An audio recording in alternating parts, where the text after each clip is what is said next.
ऐसा कभी हुआ है कि कभी आप कहीं जा रहे हो और अचानक इंटरनेट बंद हो जाए? टेंशन मत लो, गूगल मैप्स बिना इंटरनेट के भी काम करता है। बस ट्रैवल से पहले गूगल मैप्स खोलो, जहाँ जाना है वो सर्च करो। अब स्क्रीन के ऊपर राइट साइड में जो आपका प्रोफाइल फोटो या आइकन है उस पर क्लिक करो। उसके बाद ऑफलाइन मैप्स का ऑप्शन दिखेगा, उस पर जाओ। फिर select your own map choose करो और स्क्रीन पर एक बॉक्स आएगा।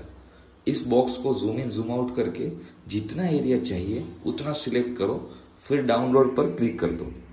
अब जब नेट नहीं होगा तब भी आप रास्ते देख सकते हो और इजीली पहुंच सकते हो, और आप लाइव ट्रैकिंग भी कर सकते हो। हाँ, एक बात याद रखो, लाइव ट्रैफिक या रोड जाम की इंफॉर्मेशन नहीं मिलेगी, बट आप नेविगेट कर पाओगे। सिंपल है, पहले से मैप डाउनलोड करो और बिना टेंशन के सफर एंजॉय करो।